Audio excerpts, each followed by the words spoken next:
Eu estou impressionado, senador Aníbal Diniz, com as justificativas que a nossa imprensa supostamente de esquerda, alternativa, está dando para o ministério anunciado da presidente Dilma Rousseff.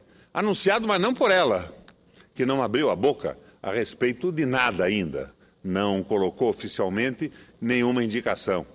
Mas eu estou vendo as mais estranhas justificativas, senador Jorge Viana. Alguns articulistas importantes estão dizendo que a nossa presidente está agindo como Lenin, um passo atrás para dar dois à frente. E outros justificam certas supostas incorporações, como as incorporações do Trotsky, trazendo para o governo os oficiais do Exército Branco para garantir a organização da tropa e o avanço da Revolução. Eu estou estupefato, eu estou perplexo com as notícias que surgem, principalmente quando me dizem que, para garantir as supostas indicações da presidente, o MST vai às ruas. Vamos garantir a indicação da nossa brilhante senadora Cátia Abreu e do Levi nas ruas. Vamos enfrentar esta oposição. Eu não estou entendendo mais nada.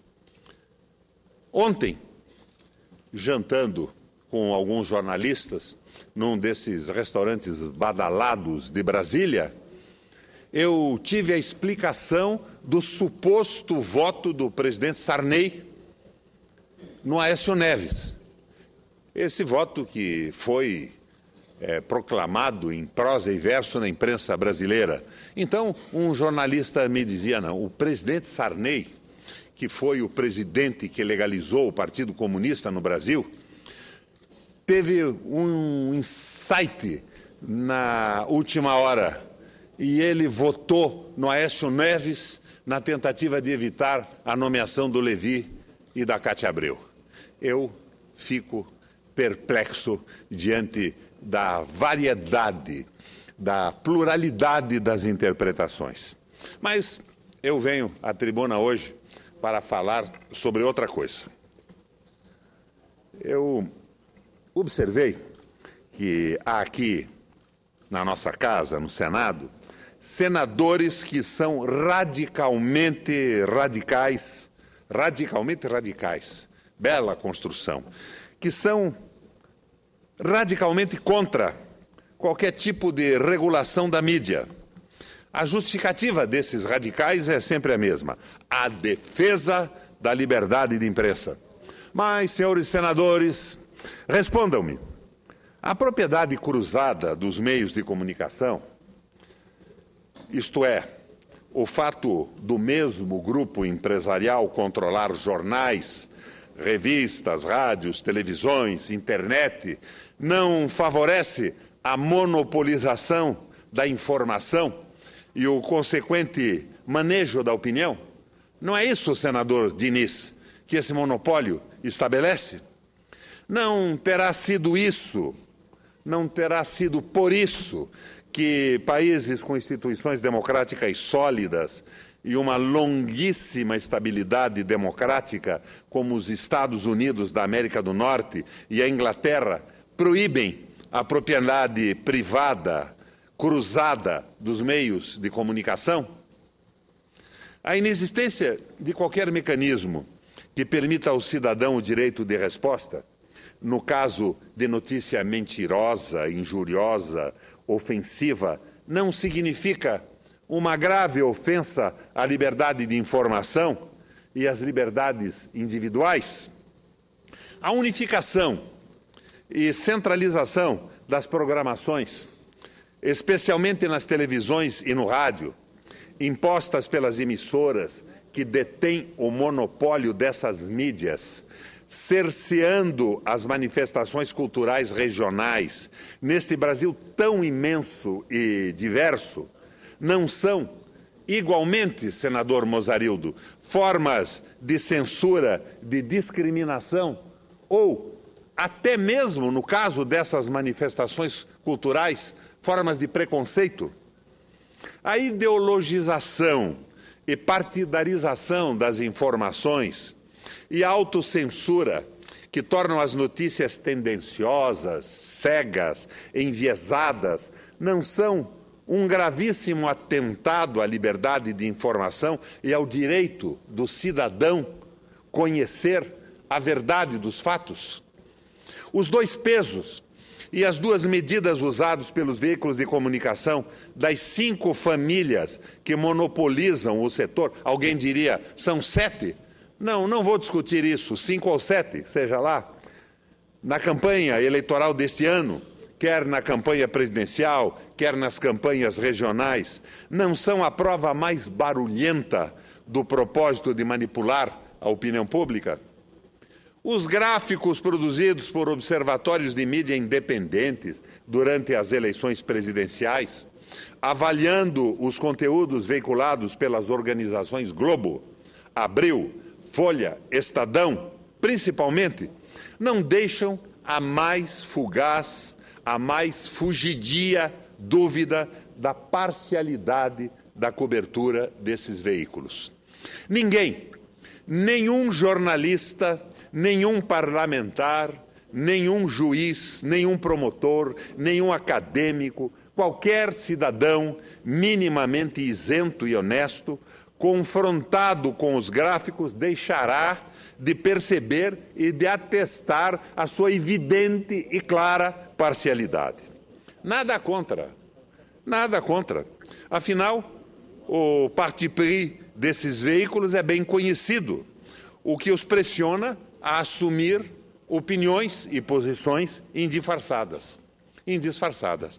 O que não é honesto, o que soa cínico, zombeteiro, debochado e hipócrita, são as profissões de fé de praticantes de um jornalismo isento, equilibrado, e aquele truísmo todo, aquela repetição cínica de uma independência que não existe. Melhor fosse que assumissem limpidamente apoio às candidaturas conservadoras, pelas quais torcem e distorcem. Seria mais digno, mais decente, do que ficarem brandindo indevidamente a bandeira da liberdade de imprensa, cada vez que se aponte a sua nudez, as suas vergonhas expostas. O caso da capa da Veja, há 2 dias do segundo turno, é exemplar. E houve até estranhamento entre veículos da dita grande imprensa, com um acusando o outro de frouxo, pusilânime, por não repercutir a intrugice. Mas todos, de uma forma ou de outra, ecoaram a mentira. Vejam só o que disse o procurador-geral Janot sobre o episódio. O que ele disse à Folha de São Paulo. Estava visível que queriam interferir no processo eleitoral. O advogado do Alberto Youssef operava para o PSDB do Paraná. Foi indicado pelo governador Beto Richa para coisa de saneamento. Sanepar, Conselho de Administração da Sanepar. Tinha vinculação com o partido. O advogado começou a vazar a coisa seletivamente. Eu alertei que isso deveria parar, porque a cláusula contratual diz que nem o Youssef, nem o advogado podem falar. Se isso seguisse, eu não teria compromisso de homologar a delação. A Folha, que gostaria que a Globo fosse a fundo na divulgação da mentira da Veja, nem ficou corada. E reproduziu semanas depois as declarações do procurador. Já outros veículos da sagrada e seleta família não se deram a ocupação ou a preocupação de repercutir a gravíssima advertência, acusação do procurador Janot. A prisão de empreiteiros acusados de vínculos com os desvios da Petrobras deu aso a outras manifestações de parcialidade, de partidarismo da nossa mídia. Mesmo que o ex-ministro tenha negado fortemente, a grande família midiática vinculou um dos diretores da Petrobras preso, a José Dirceu, e classificou o indigitado de engenheiro mediano para desqualificar ainda mais o suposto padrinho. O Dirceu teria indicado um engenheiro mediano para a diretoria da Petrobras. Ao noticiar o montante da contribuição das empreiteiras às campanhas eleitorais, porque a bufunfa, o capilé, envolvia outros partidos, além dos dois enlameados de sempre, o PT e o PMDB, a mídia não citou qualquer outro partido. Foi absolutamente isenta. É assim, selecionando os fatos e a verdade dos fatos, que organizações Globo, Abril, Folha e Estadão, com seus fortes parceiros regionais no Sul, em Minas, no Norte e no Nordeste, moldam, ao seu bel prazer, a opinião pública. Os clássicos mapas, partindo o país em vermelho e azul, como se o Norte, o Nordeste, Minas e Rio houvessem votado em peso em Dilma e o restante do país houvesse votado 100% em Aécio, estimulam o ódio, o preconceito, o separatismo, o racismo e uivos fascistas, e vociferações de um lacerdismo serôdio. Serôdio, senador Simão, adjetivo tão fora de modo e uso que emprego aqui em homenagem aos eternos vigilantes, sempre à espreita de um golpe que os redima do fracasso das urnas. A desclassificação, especialmente dos nordestinos, diminuindo-lhes o peso do voto, um ensaio patético de restituição do voto censitário, tem o mesmo sentido da campanha conservadora que pretendia anular a vitória de Juscelino Kubitschek em 55. Campanha, vê-se, a que aderiu a nossa isenta mídia democrática e patriótica, sempre a serviço do Brasil. Naquela eleição, Juscelino teve 3.077.000 votos. Juarez Távora, 2.600.000 votos. A diferença entre os dois foi de 460.000 votos. Foi essa diferença que animou Carlos Lacerda e a UDN a lançar a cruzada pela anulação da vitória de Juscelino Kubitschek. Os udenistas argumentavam que os quase 500.000 votos que derrotaram Juarez Távora foram dados pelos comunistas. E como o Partido Comunista Brasileiro fora colocado na ilegalidade, os votos dos comunistas deveriam também ser cassados.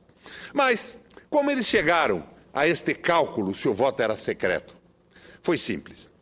Com o distinguir os votos dos comunistas e de outros votantes. Como é que esta mágica foi realizada? Elementar, diziam os udenistas. Nas eleições presidenciais de 45, 10 anos antes, quando o Partido Comunista Brasileiro era legal, o candidato dos comunistas, o gaúcho compatriota do senador Pedro Simão e Edu Fiuza, fizera 569.000 votos.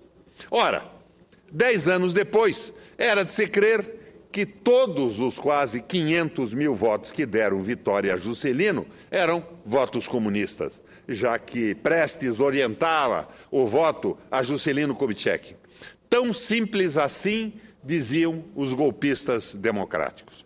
Da mesma forma hoje, 59 anos depois, com os seus mapas dicotômicos e desonestos, de um primarismo monstruoso, a mídia e os conservadores colocam em xeque, questionam a legitimidade da reeleição da presidente Dilma por causa dos votos dos nordestinos, dos mais pobres, dos menos instruídos. Já que o Brasil desenvolvido e mais instruído teria votado majoritariamente em Aécio, como disseram por aí, por aqui também, a reeleição não valeu. Aliás, nem isso é verdadeiro, uma vez que Dilma teve mais votos no Sul e no Sudeste que no Norte e no Nordeste. Logo, o mapa dicotômico da mídia é uma fraude. Temos, assim, agora, a reprodução farsesca da tentativa de golpe udeno-lacerdista de 6 décadas passadas. De um lado, a mídia ecoa fortemente toda a manifestação de inconformidade com a reeleição da presidente. Basta que 2 pessoas se reúnam para exibir cartazes pedindo o impedimento da presidente para que esta massiva demonstração ganhe as cabeças dos noticiários, as primeiras páginas dos jornais e o início dos programas jornalísticos de televisão. Ao mesmo tempo, exige que a presidente escolha nomes do mercado para a Fazenda e o Banco Central. E isto, já disse no início dessa intervenção, de certa forma explica o suposto voto do presidente Sarney em Aécio Neves. Ele queria evitar o Levi e a Cátia Abreu comandando a agricultura e a economia brasileira.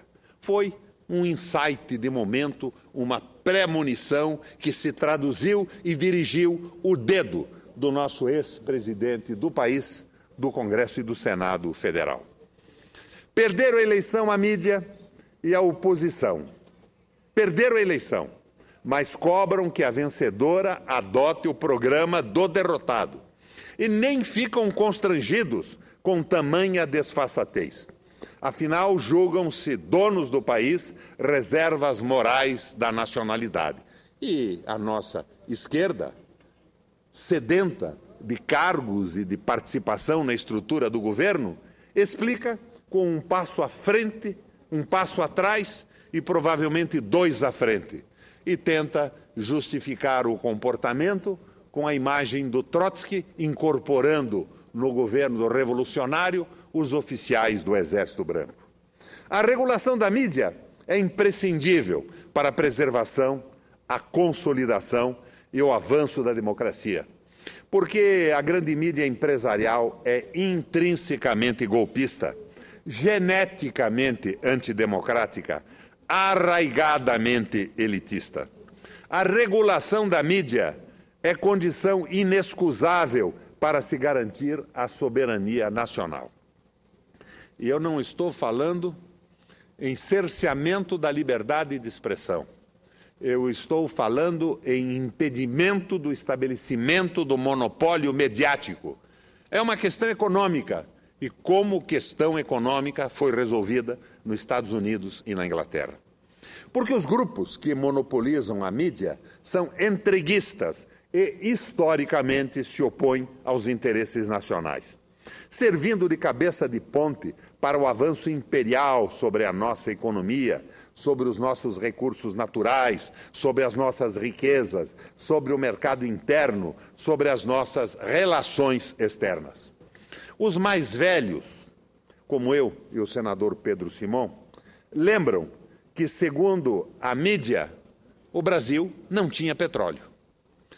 Agora mesmo, em Voz Casada, os setores mais dependentes e integrados aos interesses multinacionais de nossa burguesia industrial, financeira e agrária, a mídia ergue as bandeiras anti-Mercosul, anti-BRICS, pró-acordos bilaterais com os Estados Unidos e União Europeia, pela ressurreição da ALCA, da teoria da dependência, que, aliás, senador Pedro Simão, não é do nosso Fernando Henrique e tampouco do seu parceiro Enzo Faleto.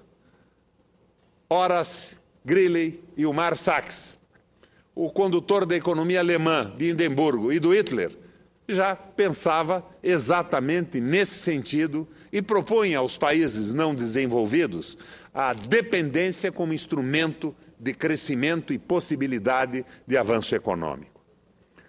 A teoria da dependência, a doutrina Truman, sabe-se lá que passo atrás a mais. A regulação da mídia é vital, como a água à terra, como o oxigênio à vida. porque a mídia monopolista é integrante de nossas elites econômicas, políticas e culturais. E as nossas elites fracassaram miseravelmente na construção de um país desenvolvido, pacífico, culto, justo e solidário. Porque a mídia monopolista é conivente, quando não cúmplice, com o preconceito, o racismo, a discriminação, a violência contra os trabalhadores, contra os negros, os pardos, os pobres, contra os índios. Porque a mídia monopolista é indiferente quando não conluiada com a violência que abate anualmente mais de 100 mil brasileiros, vítimas da repressão policial, da insegurança urbana, da insegurança rural, do tráfico de drogas e do crime organizado, dos acidentes de trabalho e dos atropelamentos no trânsito. Porque as polícias brasileiras estão entre as mais letais do mundo e a mídia empresarial e monopolista estimula e afiança essa violência à medida que não a investiga, não a denuncia e não a combata. E, com frequência, a enalteça, contribuindo para apertar o gatilho dos executores. A regulação da mídia é urgente e obrigatória, porque a mídia monopolista e empresarial colabora e associa-se com a política de concentração de rendas, que faz do Brasil um dos países mais desiguais e injustos da Terra. Porque o imposto sobre fortunas, corriqueiro nos países mais desenvolvidos, tem, da parte da mídia, uma oposição fundamentalista e até mesmo rancorosa. Porque a inexistência desse imposto favorece ainda mais a concentração de rendas e o acúmulo de fortunas fantásticas e relaciona alguns detentores de concessões públicas de televisão e rádio, como os irmãos Marinho, entre os bilionários do planeta Terra. A regulação da mídia é uma medida sanitária de emergência pública, porque a mídia é omissa em relação à sonegação e às fraudes fiscais, quando não a pratica. E acoberta que os super ricos brasileiros têm a quarta maior fortuna do mundo em paraísos fiscais. São mais de R$ 1 trilhão, cerca de 1/3 de nosso PIB. Esse mesmo PIB cuja anemia nos últimos anos a mídia, a oposição e a nossa indignada burguesia têm com ardor criticado. O país campeão em concentração de rendas, onde se alarga cada vez mais a distância entre ricos e pobres, é o país que está no G4 das maiores fortunas depositadas em paraísos fiscais. A regulação da mídia é uma medida anticorrupção, porque as denúncias de corrupção que a mídia monopolista faz são seletivas, parciais, incompletas e dirigidas. Ou não é corrupção a manobra da mídia e dos bancos que se utilizam para sonegar impostos, fraudar o fisco, não pagar imposto sobre a renda ou pagar menos imposto de renda que os assalariados. Tão ciosa em escarafunchar as fichas sujas de pequenos e médios delinquentes políticos, a mídia não se ocupa em escarafunchar a origem e a propriedade desse mais de R$ 1 trilhão refugiados em paraísos fiscais. Difícil investigar? Não. Difícil não é. Incômodo? Certamente. À moda norte-americana, alguns veículos brasileiros passaram a divulgar o tal impostômetro, uma medição presumida de quanto o Estado arrecada, mas em nenhum espaço foi dado para a medição, também suposta, da sonegação. E já que adotamos a moda Yankee, deveríamos também adotar a rigorosíssima legislação norte-americana contra a sonegação. A regulação da mídia é um ato de defesa do trabalho, do emprego e do salário, porque a mídia monopolista defende com radicalismo cada vez maior, o ponto de vista do mercado, do capital financeiro, da elite econômica que prega a adoção de medidas contracionistas que levarão ao desemprego, ao arroxo salarial, ao corte de gastos sociais, à diminuição dos investimentos em saúde, educação, segurança e infraestrutura. Daí, eu passo até a acreditar que o voto denunciado do nosso ex-presidente José Sarney teve realmente esse sentido: evitar o domínio da economia brasileira por um discípulo de Milton Friedman, da Escola de Chicago, e agricultura da mão da nossa querida companheira senadora Cátia Abreu. A fúria com que a mídia monopolista reagiu à decisão do governo de reduzir gastos com juros da dívida pública, redimensionando essa excrescência liberal chamada de superávit primário, é reveladora de seu compromisso com o capital financeiro, com os rentistas e não com os brasileiros. Senhores e senhoras senadores, a mídia monopolista é a quinta coluna dos interesses antinacionais, antidemocráticos e antinacionais e antipopulares. Regular a mídia é salvar o país do atraso, da pobreza, da violência, da desindustrialização, da dependência da exportação de produtos primários, do sangramento da remessa de lucros para o exterior, do esgotamento de seus recursos naturais, da destruição do Estado, que zele pelo bem-estar social. Porque a mídia monopolista não está, decididamente não está, a serviço do Brasil. Agora, uma consideração final sobre as delações premiadas, senador Pedro Simon, que assume a presidência do Senado nesse momento.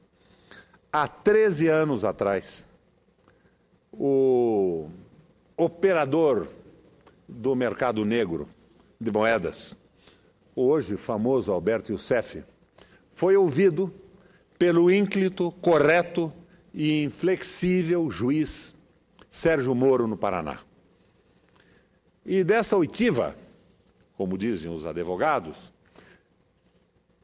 se gerou uma delação premiada. Se não me engano, isto foi em 2003, há 13 anos atrás. Ele entregou meio mundo. E nessa denúncia, senador Humberto Costa, não havia o nome de nenhum petista. Eram todos do PSDB, naquela época. O PT era oposição no Brasil, ainda não tinha diretorias da Petrobras. São 13 anos. Eu, que tinha como adversários políticos no Paraná esse grupo denunciado pelo UCEF, embora não tendo acesso à delação premiada, mas tendo informações, passei a cobrar publicamente, na mídia, a condenação dos criminosos, dos ladrões do dinheiro público. O que eu consegui com isso, senador Pedro Simon, há 13 anos atrás, e então, a cada ano, uma nova condenação, foram condenações por calúnia, injúria e difamação. Eu praticamente tive que utilizar o meu salário de governador e de prefeito anterior na integralidade para pagar indenizações, condenações da Justiça do Paraná. Porque, segundo os juízes, eu não podia chamar de ladrões quem ainda não havia sido condenado em sentença irrecorrível e final. O que eu recebi de salário, paguei em indenizações por ter defendido o erário. O erário é a forma clássica com que chamamos o tesouro público, a fazenda dos estados, do município, a fazenda pública, a fazenda da União. Fui condenado e paguei inúmeras indenizações. Nenhum desses cidadãos foi condenado.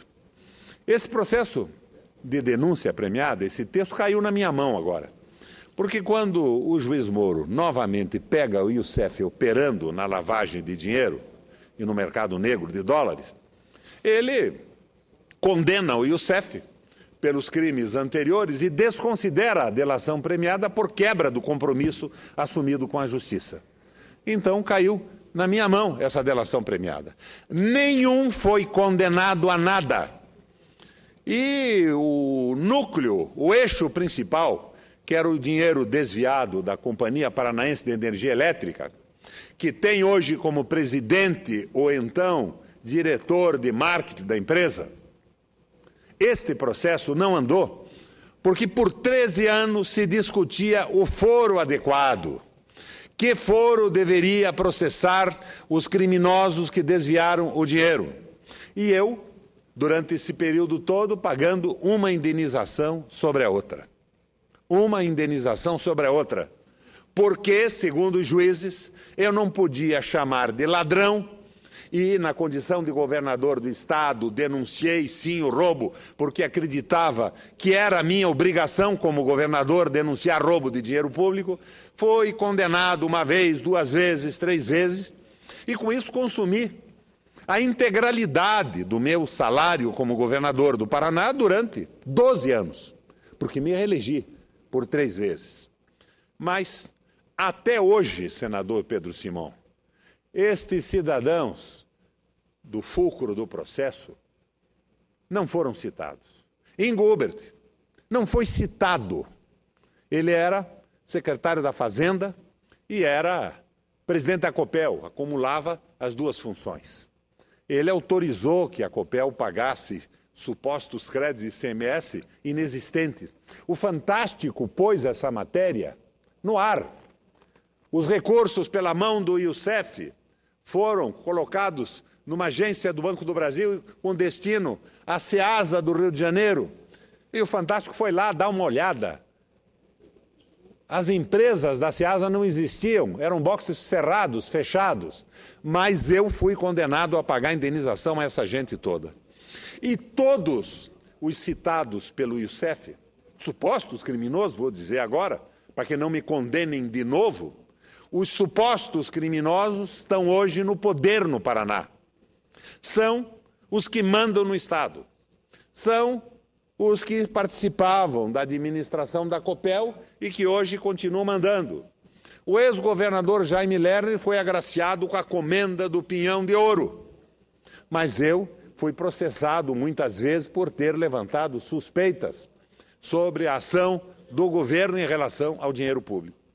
Por isso, senador Simão, confiando da forma mais absoluta, porque conheço o juiz Sérgio Moro, confiando no juiz Sérgio Moro, eu faço um prognóstico para este escândalo que agita a mídia nacional hoje. Daqui a 13 anos, provavelmente, não vamos ter ninguém condenado e nenhum político citado. Porque, ao contrário do que diz a mídia, a responsabilidade desse desvio de recursos é uma constante firmada quase que por consueto. Direito consuetudinário na classe política brasileira. Não é do PT, é de todos os partidos. Este financiamento se transformou num procedimento universalizado na política brasileira. E sendo de todos, com a influência que todos têm nesse processo, daqui a 13 anos nós vamos ver os personagens envolvidos assumindo ministérios, presidências de empresas públicas, posições importantes na administração brasileira. Eu não acredito no prosseguimento desse processo. E não acredito acreditando no juiz Sérgio Moro, mas não acredito pela experiência que tive, pelas condenações que sofri e pela absoluta falta de punição de todos os que foram condenados, ou melhor, indiciados, apontados por Alberto Youssef na sua delação premiada de 2003. Presidente, agradeço pela tolerância quanto ao tempo e me desculpo por um certo ceticismo que estou tendo em relação a tudo isso. Mas estou entusiasmado com a notícia que tenho de que o MST irá às ruas garantir as indicações para ministérios da nossa Presidente da República. Quer seja da nossa ínclita e querida companheira senadora Cátia Abreu, ou seja, do discípulo do Newton Friedman, o famoso Levi. Muito Muito obrigado, presidente.